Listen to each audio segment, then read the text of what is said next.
I want to go over Medi-share, just how it works, because it's a little bit different than traditional insurance. There's some similarities, but things are a little bit different. So the first one is they have what they call an AHP, which is their annual household portion. Okay. And so this is essentially your annual deductible that you pay before they pay anything. A lot of traditional insurance doesn't have an annual deductible, but this is an annual deductible. And they have 4 different amounts, I believe, 3,000, 6,000, 9,000, and 12,000. Okay.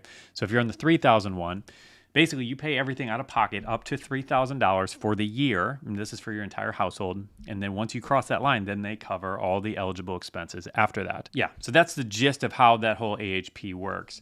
And then once you get sick, or if you get sick, this is essentially the process that they want you to take. One of the perks of Medi-share is that they have a telehealth service where you can do Zoom or Skype or whatever you're using to consult with a doctor, and it's completely free. And so this is really nice for a lot of different things, but this is part of being a Medi-share member that they offer this service for free. Outside of that, if you don't want to do that or that doesn't go far enough, because some things you actually have to see a real doctor, they are part of the PCHS network. So that's their PPO. And if you go in the network with them, it's more advantageous for you for a couple different reasons that we'll get into. But you can also go out of network as well. So we have some doctors who aren't in that network, and we still use them. So you can still use them if that's. Now, if you do go to somebody who's in network, it makes it easier because the network understands this, and so they will submit the bill to Medi-share for you. If you go to someone who's out of network, oftentimes that doctor will be like, "What's Medi-share? I don't know what to do." And so then they will send you the bill, and then you need to pay it or send it to Medi-share to have them take care of it from there. But point is, it's just a little bit more work if you go out of network.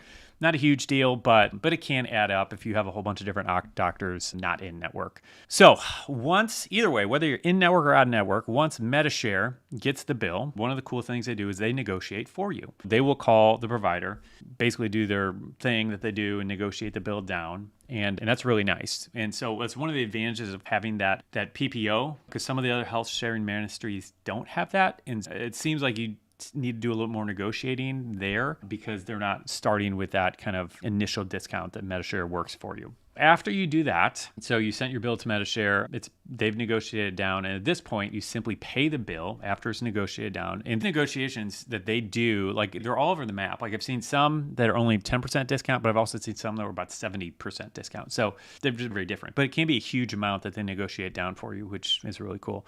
And so after that bill, so let's say I got a $1,000 bill, they reduce it, they negotiate it down to $500. Then my job is to pay that $500, and then that $500 takes off my $3,000 annual deductible. And so now the next $2,500 comes out of my pocket. But if my next bill is, say, $5,000, they negotiate it down to $4,000, then I only have to pay $2,500 of that, and then Medi-share handles the $1,500. I think my math's right here. And then the next medical bill, all the next medical bills throughout the rest of the year, they're covering.